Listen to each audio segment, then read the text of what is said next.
Hello guys, welcome back to once again in my YouTube channel. एक बार फिर से स्वागत है आप सभी लोगों का हमारे इस YouTube channel new life chemistry classes में। तो जैसा कि कल मैंने आइडियल सोल्यूशन और नॉन आइडियल सोल्यूशन पर डिस्कशन किया था आपसे, और साथ ही साथ मैंने ऑर्गेनिक का एक वीडियो लेक्चर अपलोड किया था। ऑर्गेनिक वाले में मैंने तो कुछ क्वेश्चंस दिए थे आपको, लेकिन विद्यार्थियों की तरह उस क्वेश्चन में या तो समझ में नहीं आया उनको, या फिर वो पार्टिसिपेट करना नहीं चाहते थे। तो मुझे ये लगता है कि ऑर्गेनिक में भी आप लोग इंटरेस्टेड हैं नहीं। जो लोग भी इंटरेस्टेड होंगे वो उस ऑर्गेनिक के वीडियो को, सेकंड लेक्चर जो उसका है, उसे एक बार फिर से देखेंगे पूरा वीडियो। उसमें जो क्वेश्चंस मैंने पुटअप किए हैं उसके आंसर्स कमेंट बॉक्स में देने हैं। अगर उसमें से 10% लोगों का आंसर आया तो मैं वीडियो को कंटिन्यू करूंगा, अदरवाइज उसको मैं यहाँ पे डिस्ट्रॉय कर दूंगा। ठीक, अब मर्जी आपकी है, पढ़ना चाहे तो ठीक है, ना पढ़ना चाहे तो और ठीक है। समझ रहे ना? तो चलिए, बात कर रहे थे आपसे यहाँ पर आइडियल और नॉन आइडियल सोल्यूशन की। कल मैंने इसका इंट्रोडक्शन दिया था आइडियल और नॉन आइडियल सोल्यूशन का। तो जो आइडियल सोल्यूशन होते थे, मैंने कहा था कि उसके कुछ फैक्ट थे। उन फैक्टों को हम लोग फिर से रिवाइज करेंगे आज, और उसी फैक्ट के आधार पर ही आपका पूरा आइडियल और नॉन आइडियल सोल्यूशन मेंटेन होगा। ठीक है, तो चलिए आइडियल सोल्यूशन को एक बार हम फिर से यहाँ पे रिवाइज करते हैं, और ये चीजें इंपॉर्टेंट हैं on the basis of board exam and competitive exam. ठीक, चलिए स्टार्ट करते हैं यहाँ पे आइडियल सोल्यूशन। आइडियल सोल्यूशन,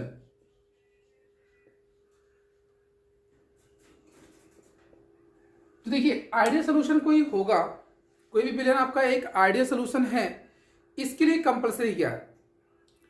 मैंने आपको बताया ये था कि आइडियल सोल्यूशन होने के लिए सबसे पहला जो उसका फैक्ट होना चाहिए वो राउल्ट के नियम का पूर्णतः पालन करना चाहिए।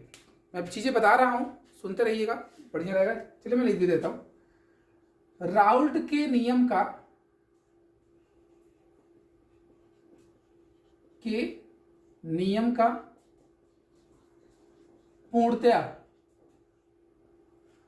पूर्णतः पालन करता हूं।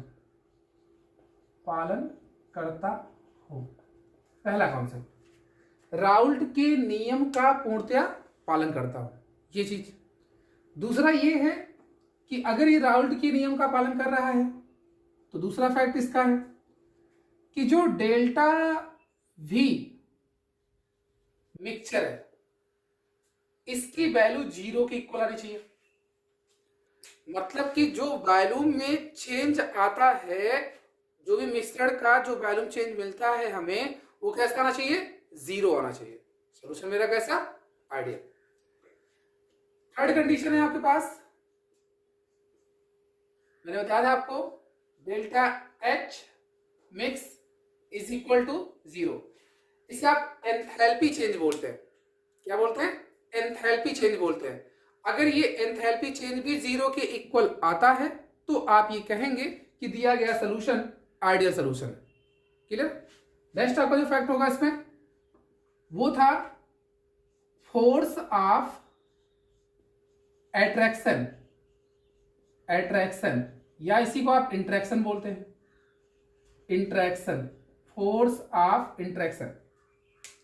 तो जो फोर्स ऑफ इंट्रैक्शन है, जैसे मैंने आपको एग्जांपल जो कल दिखाया हुआ था, उससे पहले एक ए टाइप का था, ए, दूसरा था बी और बी। तो इनके बीच का जो फोर्स ऑफ इंट्रैक्शन है इन दोनों का, वो इक्वल होना चाहिए इसके, ए बी के। ठीक है ना? तो अगर इनका force of attraction will be same on A B, तो हम ये कहेंगे कि दिया गया सोल्यूशन हमारा कैसा है? आइडियल सोल्यूशन है। ये इतने फैक्ट आपके ऐसे हैं जो आइडियल सोल्यूशन की कॉन्सेप्ट को फॉलो करेंगे। अब देखिए इसमें एक जो एक्स्ट्रा है, जो दोनों के लिए, चाहे वो आइडियल हो या ना हो, मतलब कि आइडियल हो या नॉन आइडियल हो, दोनों के लिए फॉलो करेगा, और वो है आपका डेल्टा एस मिक्स, ये ग्रेटर देन 0 के होना चाहिए, और दूसरा इसी में है delta G mix less than 0 के। ये चीजें जो है आपकी समझिए कॉमन है दोनों के लिए, इससे कोई विशेष फर्क नहीं पड़ता है। और डेल्टा एस जो यहाँ पे शो किया जा रहा है, वो एंट्रोपी को बताता है। किसे? एंट्रोपी को, जो कि पिछली क्लास में आप पढ़ चुके हैं थर्मोडायनामिक्स में। और डेल्टा जी ये है Gibbs free energy chain, Gibbs free energy chain ना। तो उसमें आपको बताया गया कि अगर जो भी स्पॉन्टेनियस प्रोसेस होती है, जो स्पॉन्टेनियस प्रोसेस होती है, उस स्पॉन्टेनियस प्रोसेस की वैल्यूज हमेशा 0 से कम आती है, डेट मीन्स निगेटिव होती है। और अगर वो नॉन स्पॉन्टेनियस है, अस्वतः परावर्तित प्रक्रम है, तो उसका डेल्टा जी जो होगा वो पॉजिटिव आएगा। और वो चीजें कैसी होती है? पॉसिबल नहीं होती हैं। और अगर वो डेल्टा जी इक्वल 0 आ गया तो वहां कंडीशन किसकी बनती थी? इक्विलिब्रियम की। किसकी? इक्विलिब्रियम की, जिसको साम्य अवस्था बोलते थे आप। तो ये फैक्ट है आइडियल सोल्यूशन के लिए ना। और आइडियल सोल्यूशन का जो ग्राफ मैंने आपको समझाया था कल, वो एक बार फिर से देख लीजिए आप। ये इस तरह से था, ये आइडियल, जैसे आपने बताया था यहां पे कि अगर हमने ए लिया हुआ है, यहां पे ए था, तो ये एक्स ए, इसकी वैल्यू अगर 1 है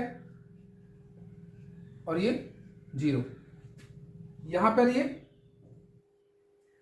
एक्स ए 0 होगा और एक्स बी 1 होगा। ठीक है, तो ये चीजें आपको बताई गई थी। जब भी आप इसमें दिखाएंगे ना, अब जैसे देखिए यहां पर ए की वैल्यू अगर हमने इसमें डिजॉल्व किया, अभी पेयर 1 है यहां पर, तो जैसे से इसमें बी को इन्वॉल्व करते रहेंगे तो ए की मात्रा घटती जाएगी और बी वाली बढ़ती जाएगी।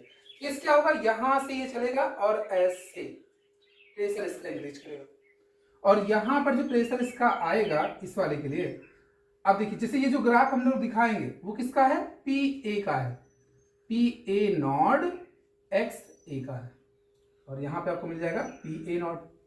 इसी तरह से यहां दिखाएंगे आप कुछ ऐसा, ये आपका ग्राफ बन जाएगा P B not X B, जिसको चाइना बीबी कहते थे आप, और ये हो जाएगा आपका पी बी नॉट। ठीक है ना। तो ऐसी कंडीशन में जो प्रेशर आपको दिखाए जा रहे हैं, अब देखिए जब इसको आप दिखाएंगे तो ये टोटल प्रेशर होगा, टोटल प्रेशर होगा। ठीक, इसको एक बार पहले अच्छे से आप लोग देख लीजिए। ये इतनी कंडीशन थी आपकी किसके लिए? राउल्ट के नियम पे जो आप दिखा रहे थे आइडियल सोल्यूशन का। अगर इस पे कुछ कंफ्यूजन आपको हो रही हो कि राउल्ट के नियम को हम लोग कैसे चेक करेंगे, तो मैंने राउल्ट के नियम को बताया था आपको कि अगर इसमें जो है P A is equal to P A naught X A, दूसरा आपका था P B is equal to P B not X B. अब अगर मान लीजिए जो आप यहां पर एक्सपेरिमेंटल आप प्रेशर गेन कर रहे हैं और जो आप इस फार्मूले की सहायता से प्रेशर गेन कर रहे हैं, अगर वो दोनों सेम आ गया तो वहां राउल्ट का नियम फॉलो कर रहा है। यदि ऐसा नहीं हुआ तो राउल्ट के नियम का पालन नहीं करेगा। ठीक, एक बात यहां तक सबको समझ में आ गई। अब देखिए इसी को मैं अब यहां पे नॉन आइडियल के रूप में दिखाऊंगा और साथ साथ पॉजिटिव और निगेटिव डेविएशन भी इसमें सम्मिलित करूंगा। तो चलिए इसको नोट कर लिया सबने, इसको नोट डाउन करते रहिए सब लोग, अपनी नोट्स को अच्छे से मेंटेन रखिए। ठीक है, अब देखिए आगे नॉन आइडियल सोल्यूशन के लिए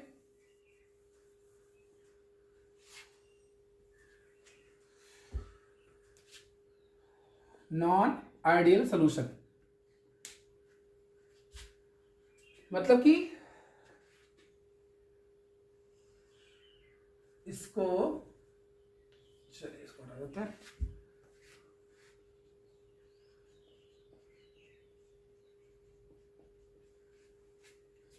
देखिए नॉन आइडियल सोल्यूशन में क्या होगा कि वो सोल्यूशन आपके राउल्ट के नियम का पूर्ण रूप से पालन नहीं करेगा। मतलब कि आप जो ऑब्जर्वेशन के माध्यम से जो प्रेशर गेन कर रहे हैं और जो यहां पे आपका टोटल प्रेशर था जो आप उसके एक्सपेरिमेंट या फार्मूले के माध्यम से निकाल रहे हैं, ये दोनों इक्वल नहीं होंगे। तो ऐसे केस में सोल्यूशन हमारा कैसा होगा? Non ideal solution. ठीक है, दूसरा जो डेल्टा वी मिक्स है, जो मिक्सचर है, ये भी क्या होगा? 0 के इक्वल नहीं होगा। मतलब मिश्रण के आयतन में जो परिवर्तन होगा वो 0 के बराबर नहीं होगा। ठीक है ना। तो आपका ये सोल्यूशन कैसा, नॉन आइडियल सोल्यूशन होगा। थर्ड कंडीशन क्या है कि अगर जो डेल्टा एच मिक्स है, जो एंथैल्पी मिश्रण का जो एंथैल्पी परिवर्तन है अगर वो भी 0 के इक्वल नहीं होता है तो दिया गया सोल्यूशन हमारा नॉन आइडियल सोल्यूशन होगा। मतलब उसको आप बोलेंगे अनादर्श विलयन। ठीक है। और जो लास्ट में आपका देखिए फोर्स ऑफ अट्रैक्शन आपको बताया गया, मींस इंट्रैक्शन बताया गया, ये भी दोनों इक्वल नहीं होंगे। ये भी दोनों इक्वल क्या होंगे, नहीं होंगे। मतलब A A B B, this is not equal to A B, hence the solution is क्या, नॉन आइडियल सोल्यूशन। जो नेक्स्ट हमने टर्म आपको बताया, जो दोनों में कॉमन मैंने आपको बताए थे, delta S mix is equal to 0, sorry greater than 0, और delta G mix less than 0। ये तो कॉमन था दोनों के लिए, इससे कोई मतलब है नहीं विशेष, हमें बस इतना ध्यान देना है। ठीक है ना। तो ये चीजें तो आप समझ गए। आप आइडियल और नॉन आइडियल, सिर्फ सिंपल में अगर एक लाइन परिभाषा आपको बतानी हो इसकी तो आप ये दे सकते हैं, ऐसा विलयन जो राउल्ट के नियम का पूर्ण रूप से पालन नहीं करता है वो अनादर्श विलयन कहलाता है, और जो राउल्ट के नियम का पूर्ण रूप से पालन करता है वो आदर्श विलयन कहलाता है। ये परिभाषा हो गई और ये इसके पास्टुलेट हो गए जो बताएगा। इनमें अगर कुछ कहीं दिक्कत लगेगी आपको तो आप बताइएगा उसको कमेंट बॉक्स में, हम उसका आंसर वहीं पे दे देंगे। ठीक है। चलिए अब हम बात करते हैं इसमें। देखिए कोई चीज़ अगर नॉन आइडियल की बात हो रही है, अनादर्श की बात हो रही है, तो भाई उसमें कुछ ना कुछ कमियां हैं। इसका मतलब अगर मैं कहूं कि आप एक आदर्श विद्यार्थी हैं, इसका मतलब क्या है, आप सर्वगुण संपन्न है कि नहीं। तो जब आप सर्वगुण संपन्न, इसका मतलब आप में कोई कमी नहीं है। लेकिन मैं एक नॉन आइडियल टीचर हूं, सपोज करो ऐसा हो सकता है रियल में। तो क्या है, मैं एक नॉन आइडियल टीचर हूं, इसका मतलब नॉन आइडियल हूं तो कुछ ना कुछ तो कमियां होंगी ना। मैं पंचुअल नहीं रहता हूं, ठीक, मैं अपने गेटअप में ढंग से नहीं आता हूं, मेरा बॉडी लैंग्वेज अच्छा नहीं है, कुछ भी ऐसी कमियां ढेर सारी आप बता सकते हैं ना। जो भी कुछ होंगी आप लोग मेंशन करिएगा। तो देखिए ये चीज़ तो आपने बताई। अब इसमें मैं आपसे ये कह रहा हूं कि तो देखिए आपको बताया गया था इसमें कि नॉन आइडियल सोल्यूशन के अंतर्गत कि जो हमने कंडीशन आपको दी थी कि ये राउल्ट के नियम को फॉलो नहीं करता है। दूसरा जो इसका डेल्टा भी मिक्स होता है, मतलब मिक्सचर का जो आयतन में परिवर्तन आता है वो 0 नहीं होता है। एंथैल्पी चेंज जो आएगा वो भी 0 नहीं होगा। साथ ही साथ मैंने बताया था फोर्स ऑफ इंट्रैक्शन या फोर्स ऑफ अट्रैक्शन जो भी होगा वो दोनों इक्वल नहीं होंगे ना। और साथ साथ दो कॉमन आपको बताया गया जिसमें एंट्रोपी चेंज जो था आपके पास, delta S greater 0 and delta G जिसको गिब्स फ्री एनर्जी बोलते थे आप, ये लेस देन 0 के। तो यहां तक की कंडीशन तो थी आपकी। अब हम इसमें डेविएशन देखते हैं। डेविएशन जो आपको बताया था मैंने कि विचलन ना, तो जो डेविएशन होगा इसमें आइडियल सोल्यूशन के थ्रू और नॉन आइडियल में। तो आइडियल सोल्यूशन अगर आपके पास रहेगा तो उसमें किसी तरह का कोई डेविएशन नहीं होगा ना, तभी तो आप उसे आइडियल बोल रहे हैं। अब नॉन आइडियल सोल्यूशन अगर है तो नॉन आइडियल सोल्यूशन में डेविएशन 2 ढंग के हो सकते हैं। जो आपका पहला तरीका इसमें होगा वो है पॉजिटिव डेविएशन, पॉजिटिव डेविएशन, और जो दूसरा होगा वो निगेटिव डेविएशन, निगेटिव डेविएशन। ठीक है। तो मतलब यहां पे 2 तरह का विचलन हो सकता है, एक प्लस वाला और एक माइनस वाला। तो देखिए जो इसमें प्लस और माइनस की बात अगर हम लोग करते हैं, माइनस का मतलब क्या हुआ कि कम आ जाए। किससे कम आ जाए, 0 से कम आ जाए, ये तो ना भाई। अगर निगेटिव की बात की जा रही है तो निगेटिव का अर्थ क्या हुआ, ऋणात्मक वाली वैल्यू आए, और ऋणात्मक वाली वैल्यू अगर आ रही है तो इसका मतलब क्या हुआ कि वो 0 से कम होगा। ठीक है ना। तो 0 से कम होने का मतलब जो delta V mix, that means mixture है, ये 0 से छोटा हो जाए तभी तो निगेटिव होगा। डेल्टा एच मिक्स ये क्या हो जाए, 0 से छोटा हो जाए, ना। अब देखिए इसमें जो अगला है, ए के बीच जो इंटरेक्शन है, बी और बी के बीच का जो इंटरेक्शन है, ठीक है, मतलब कि जो फोर्स ऑफ अट्रैक्शन आपने बताया। अब इसमें जो फोर्स ऑफ अट्रैक्शन आ रहा है ये लेस हो जाए किससे, ए बी के बीच का, है ना। मतलब क्या हो, इसकी वैल्यू ज्यादा आ जाए तभी तो प्रेशर ज्यादा होगा वहां पे, समझ पा रहे। तो जो डेविएशन यहां बताए जा रहे हैं कि अगर हम यहां पे निगेटिव डेविएशन की बात करते हैं तो वैल्यू सबकी क्या है, निगेटिव में आनी चाहिए। तो अगर मैं इसको ग्राफ के माध्यम से समझाना चाहूं तो देखिए ग्राफिकल इसका ये होगा रिप्रेजेंटेशन जो आप दिखाएंगे।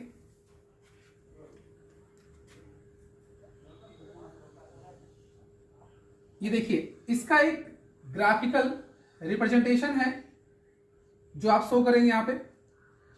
पहले आपने बताया था कि अगर यहां चाई ए इज इक्वल टू 1 है और चाई बी इज इक्वल टू 0, यहां चाई ए इज इक्वल टू 0 हो जाए और यहां चाई बी इज इक्वल टू 1 हो जाए। अब देखिए अगर इसमें कोई डेविएशन ना होता तो इसके पहले आपने देखा था,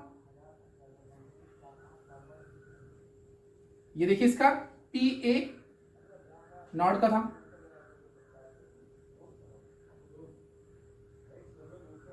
ये देखिए पी बी नॉट। अब ये इसका जो है टोटल,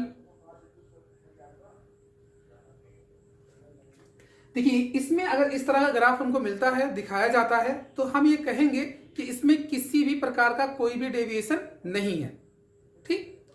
अब बात ये आती है कि अगर डेविएशन हो रहा है, निगेटिव की बात की जा रही ना, अगर ये जा रहा है पूरा एक सीधे में जा रहा था तो निगेटिव का मतलब क्या होगा, कम हो गया। तो कम होने का मतलब जो ये ग्राफ हमारा है पहले के बच्चा क्या होगा, इसके नीचे, ये देखिए ये है इसका, और फिर इसी तरह से इस वाले पे ये डेविएशन, और जो इस पे था ये इधर आ जाएगा। तो इस तरह का डेविएशन यहां पर होगा। और ऐसे ग्राफ अगर आपको दिखाए जा रहे हैं तो इस केस में आप ये कहेंगे कि जो भी ये ग्राफ रिप्रेजेंट कर रहा है तो वो नॉन आइडियल सॉल्यूशन का है। डेविएशन की अगर आपसे बात करेगा तो नेगेटिव डेविएशन आपको शो करना है, ठीक। अब जैसे कोई एक ऐसा कंपाउंड दे दिया जाए आपको कि आप कैसे ये डिसाइड करेंगे कि उसमें डेविएशन कैसा हो रहा है, कि उसमें आइडियल है या नॉन आइडियल सॉल्यूशन का वो कंपोजिशन दिया गया है आपको। तो अगर इस तरह के सॉल्यूशन को आप देखना चाहते हैं तो उस पर बेस्ड जो भी एग्जांपल्स होंगे उनकी चर्चा हम आपसे करेंगे। अब अगर इसी ग्राफ के माध्यम से आप ये समझाना चाहें कि जो इसका पॉजिटिव डेविएशन है, इसी ग्राफ के माध्यम से आप पॉजिटिव डेविएशन को अगर एक्सप्लेन करना चाहें तो कैसे कर सकते हो। देखिए जो पहले आपका था जो एकदम स्ट्रेट लाइन जा रही थी, इस स्ट्रेट लाइन के थ्रू क्या होगा, अब अगर इसके ऊपर हम ग्राफ को दर्शा दें, मतलब यहां से दर्शा दें, सिर्फ समझना है आपको, इसके ऊपर से अगर दर्शा दें तो क्या होगा, पॉजिटिव होगा। क्योंकि भाई इससे नीचे अगर आ रहा है, इससे नीचे अगर आ रहा है तो कैसा, निगेटिव हुआ। और इसके ऊपर अगर जाएगा, इसके ऊपर अगर जाएगा तो क्या होगा, पॉजिटिव हो जाएगा, मतलब ज्यादा आएगा उसकी वैल्यू। इसी तरह से ये वाला जो आपका है लाइन, इसके ऊपर अगर हम दिखाएंगे तो भी पॉजिटिव डेविएशन। और ऐसे जो डाउन आपको यहाँ पे कर्व डाउनवर्ड दिखाए जा रहे हैं, ये कर्व अगर अपवर्ड दिखाए जाएंगे तो भी आप कहेंगे वो कैसा होगा, पॉजिटिव डेविएशन होगा। तो इस तरह से आइडियल और नॉन आइडियल सोल्यूशन में जो मेन फैक्टर थे वो मैंने आपको समझाए थे पहले, क्या कि जो सोल्यूशन राउल्ट के नियम का पूर्ण रूप से पालन करता है वो आपका आइडियल सोल्यूशन कहलाएगा। जो राउल्ट के नियम का पूर्ण रूप से पालन नहीं करता है वो नॉन आइडियल सोल्यूशन कहलाएगा, ठीक।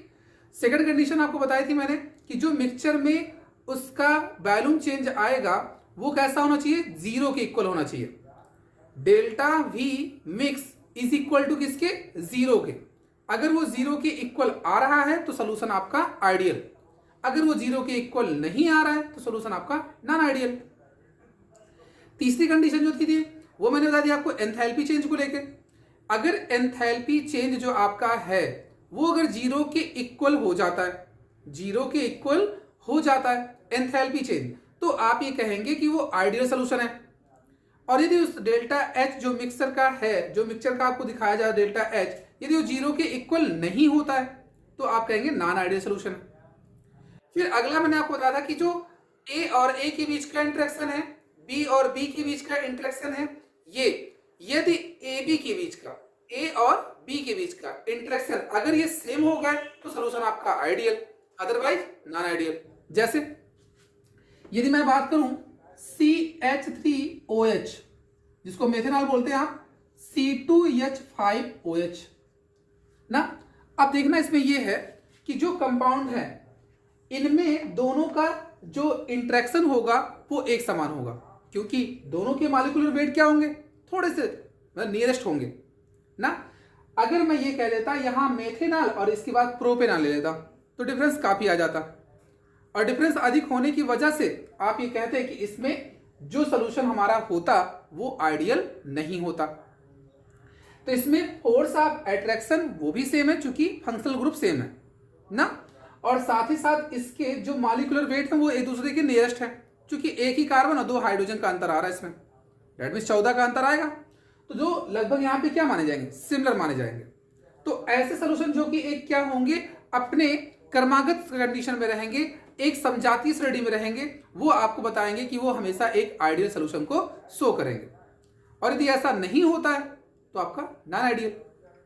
तो ये बातें आपको दिमाग में अच्छे से रखनी है कि आइडियल और नॉन आइडियल से रिलेटेड जो भी प्रश्न आपके बनेंगे, चाहे वह आपके बोर्ड एग्जाम में हो या किसी कंपिटेटिव एग्जाम में हो, तो बस आपको ग्राफ के माध्यम से समझना है। अगर ये डाउनवर्ड आता है, अगर ये डाउनवर्ड शो किया जा रहा है तो negative direction, that means negative deviation के रूप में आप जानेंगे उसे। और अगर ये अपवर्ड डायरेक्शन में आ रहा है, कर्व जो आपका है वो कर्व अगर अपवर्ड डायरेक्शन में बन रहा है तो आप ये कहेंगे कि वो डेविएशन जो होगा वो पॉजिटिव होगा। और कर्व में यदि किसी तरह का कोई डेविएशन नहीं होता है, दैट मींस अगर वो ओवरऑल स्ट्रेट लाइन के रूप में रहती हैं तो वह एक आइडियल सोल्यूशन को रिप्रेजेंट कर रही है। ठीक है, तो यहां तक तो आपको मैंने बताया कि जो आइडियल और नॉन आइडियल सोल्यूशन थे वो राउल्ट के नियम पर ही थे, और राउल्ट के नियम से जो पॉजिटिव और नेगेटिव डेविएशन समझा रहे थे वो भी इसी पे था। तो आज की क्लास से बस इतना ही रखते हैं। अगला जो इसके आगे इस पे बेस्ड जो न्यूमेरिकल्स होंगे उनकी चर्चा हम आपसे अगली वीडियो में करेंगे। तब तक के लिए नमस्कार। और अंत में इस वीडियो को अधिक से अधिक शेयर कीजिए, सब्सक्राइब करवाइए और लाइक कीजिए। धन्यवाद।